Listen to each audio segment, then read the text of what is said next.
Καλημέρα. Καλημέρα. Σε λίγο θα μαζέψουμε και τα πράγματα και θα γυρίσουμε στο αυτοκίνητο και τι να κάνουμε μετά. Μετά μάλλον θα πάμε κάτι. Αν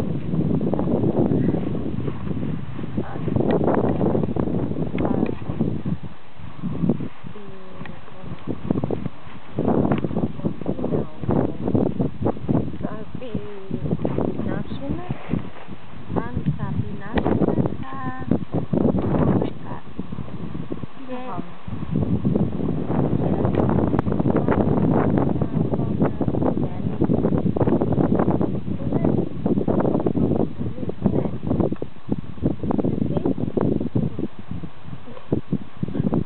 Εσύ Μιλένα θες να πας στην Έλλη? Μιλένα, θες? Ναι.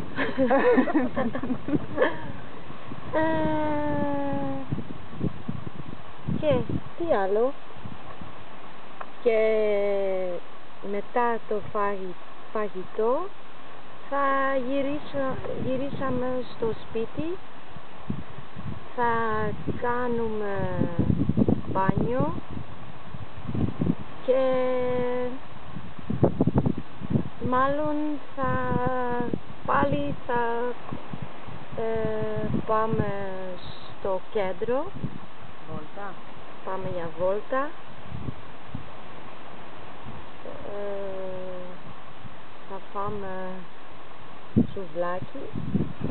Όλο τρώμε. Ή θα πιούμε μία μπύρα.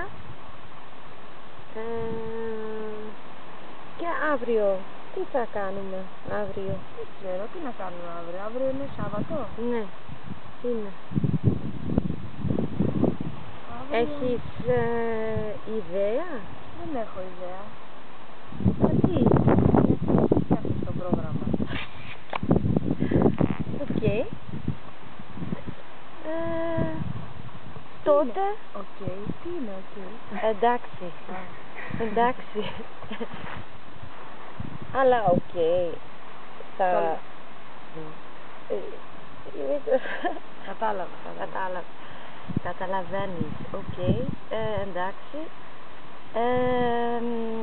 Αύριο δεν ξέρω ακόμα τι θα κάνουμε. Πρέπει να σκέφτομαι. Σωστά. Σωστά?